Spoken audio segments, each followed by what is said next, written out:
In this video, I'm going to show you how to make a burst or shine effect working with type. I have a new document here. This is just 11 by 8.5, and I'm going to fill it in with black. The hotkey for that is Alt or Option and then Delete. Now that's not necessarily filling it in with black, but it is filling it around with the foreground color. If I toggled this to white and did the same thing, it would do the same. So again, Option Delete fills it in with the foreground color, no matter what color that is. I'm going to type out my word, and I'm going to come over here to the A for character. If you cannot find this, everything that you need to find is usually in your window area, and you can find it there. So character over here, and that will pop up. And I'm going to make sure mine is in white. To get to white quickly, if you just hit F 6 times, it will come with that.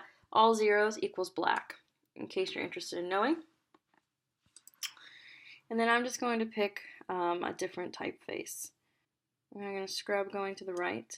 And I'm just hovering over the TNT here. You can also manually put it in as well, but this is kind of nice to see how it will grow. So I have it white, I have the size I want. I'm just going to put it in the middle there. I'm going to go to my effects here, and I'm going to open up blending options. So under these styles, I'm going to come down to my gradient overlay. I want the blend mode at normal. I want the opacity at 100. I want my angle at 90, and I want my scale at 100. Here I'm going to keep it linear, and I'm going to go on my gradient. And the one you'll want to pick is usually the third one in, where it goes black to white. We don't really want those colors, but we want to start off with a very dark to a very light color mix. I'm going to come down here. These are your colors that you can pick from. And here, if you click, you can choose the opacity and also how far that gradient will stretch, either by dragging this diamond or actually dragging the picker right there. So I'm going to click on this, click on my color. And this usually, again, works from a very dark to a very light. The example you saw, I had a dark red to a bright yellow.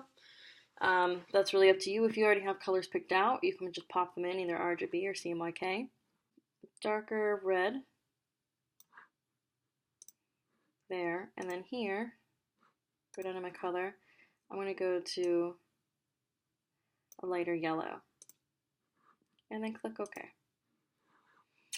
Also, what you'll want to do is go to your bevel and emboss, and you want this outer bevel here. Smooth. You want to increase the depth just to 400. The size to 6.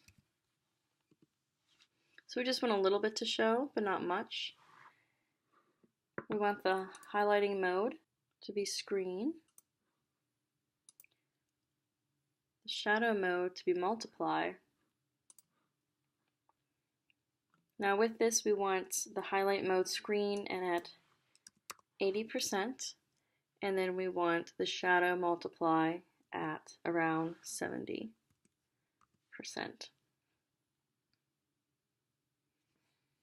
And click OK. And so you'll have something like this. Again, you can always change those colors in the end. And I'm going to duplicate this 3 times by doing Command J, Command J, and Command J. Leaving this original one alone that you selected, I'm going to select these 3 layers. So I'm just going to hold down Shift, click, and click. And then I'm going to change on the layers blending mode, I'm going to change this to dissolve. After that, I'm going to come over here and right click. So that's going to be Control click on a Mac. I'm going to rasterize the type. So this way it's no longer editable, so my word shine will not be able to change. And then I'm also going to merge all my layers. After that, I'm still on this one, and I'm going to go to Filter, Blur, and then Radial Blur. With this, I want to make sure my quality is at the best. My blur method is at zoom, and I have 100% here. and click OK. After that, I'm going to come here and change this to linear dodge. So not linear burn, but linear dodge. And I'm going to go one more time to filter, blur, and radial blur, and push that. Okay. And then if you want, you could take this layer and Command J to really make that pop out.